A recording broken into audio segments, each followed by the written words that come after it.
ವೀಕ್ಷಕರೇ, ನಿಮ್ಮೆಲ್ಲರಿಗೂ ತಿಳಿದೇ ಇದೆ, ನಾವು ಜ್ಞಾನಗಂಗಾ ಸಿದ್ಧಗಂಗಾ ಅನ್ನೋ ಒಂದು ವಿಶೇಷ ಕಾರ್ಯಕ್ರಮವನ್ನು ಆಯೋಜಿಸಿ ನಿಮ್ಮೆಲ್ಲರಿಗೂ ಸಿದ್ಧಗಂಗಾ ಕ್ಷೇತ್ರದ ಬಗ್ಗೆ ಸಾಕಷ್ಟು ಮಾಹಿತಿಯನ್ನ ನೀಡ್ತಾ ಇದ್ದೇವೆ. ಬನ್ನಿ ಇನ್ನಷ್ಟು ಮಾಹಿತಿಯನ್ನ ಪಡೆಯೋಣ ಗುರೂಜಿ ಅವರಿಂದ.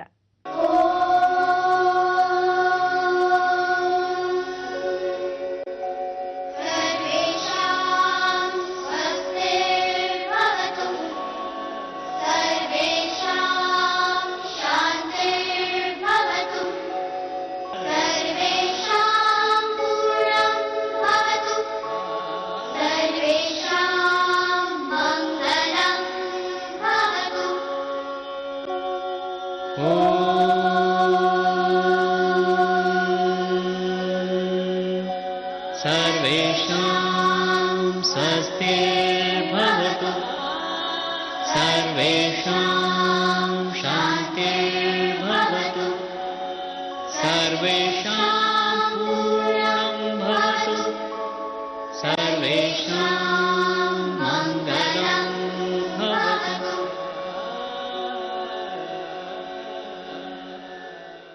ज्ञानानन्दमयं देवं निर्मला स्फटिकाकृतिम् आधारं सर्वविद्यानां हयग्रीवं उपास्महे। ಜ್ಞಾನದ ಅಭಿವೃದ್ಧಿಯ ಬೆಳಕನ್ನು ಕೊಡ್ತಕ್ಕಂಥ ಒಂದು ದೈವಚೇತನ ಇವತ್ತಿನ ದಿವಸ ಕರ್ನಾಟಕದಲ್ಲಿ ಒಳ್ಳೆಯ ವಿದ್ಯಾಸಂಸ್ಥೆ, ಒಳ್ಳೆಯ ಅನುಗ್ರಹ. ಇವತ್ತಿನ ದಿವಸ ಒಂದು ಸಿದ್ಧಿ ಸಾಧನೆಯನ್ನ ಮಾಡಿಕೊಳ್ಬೇಕಾದ್ರೆ ಬಹಳ ಕಷ್ಟ. ಸಿದ್ಧಿ ಸಾಧನೆ ಅನ್ನೋದು ನಮ್ಮಲ್ಲಿರ್ತಕ್ಕಂಥ ಸ್ವತ್ತಲ್ಲ, ಜ್ಞಾನದ ಬೆಳಕು. ಆ ಜ್ಞಾನದ ಬೆಳಕು ಗುರು ಮುಖಾಂತರ ಬರಬೇಕು, ಗುರು ಚೈತನ್ಯದ ಮುಖಾಂತರ ಬರಬೇಕು, ಗುರು ಹಿರಿಯರ ಆಶೀರ್ವಾದದಿಂದ ಬರಬೇಕು. ಎಷ್ಟೋ ಜನ್ಮದ ಪುಣ್ಯವನ್ನ ಮಾಡಿದ್ರೆ, ಎಷ್ಟೋ ಜನ್ಮದ ಕರ್ಮವನ್ನ ಕಳೆದಿದ್ರೆ ಆ ಭಗವಂತನ ಕೃಪಾ ಕಟಾಕ್ಷವಾಗುತ್ತೆ.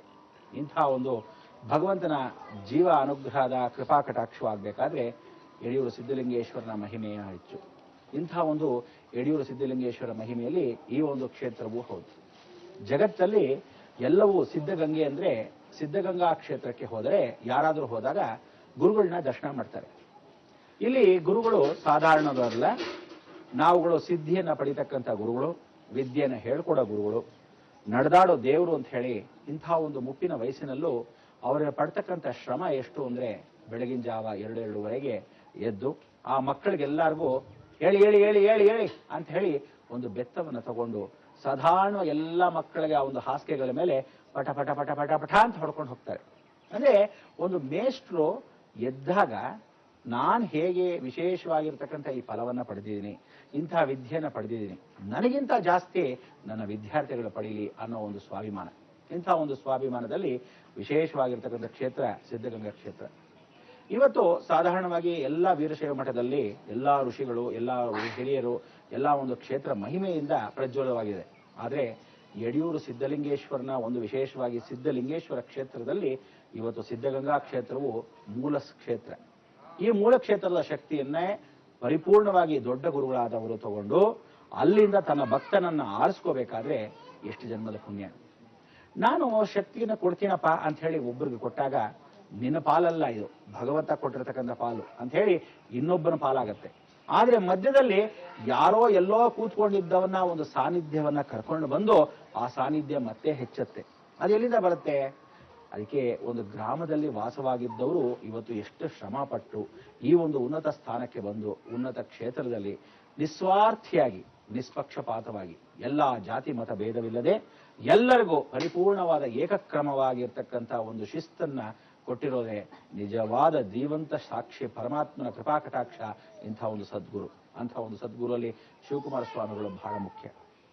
ಎಲ್ಲರೂ ಅನ್ಕೊಂಡ ಹಾಗೆ ಯಾವತ್ತೋ ಒಂದು ವಿಶೇಷ ದಿವಸ ಬರ್ತೀರಾ, ಅಮಾವಾಸ್ಯ ದಿವಸ ಬರ್ತೀರಾ, ಗುರುಗಳು ನಮಸ್ಕಾರ ಮಾಡ್ತೀರಾ, ಹೋಗ್ತೀರಾ, ಇಷ್ಟೇ ಆಗೋಯ್ತು ನಂದು ಕೆಲಸ ಅಂತ.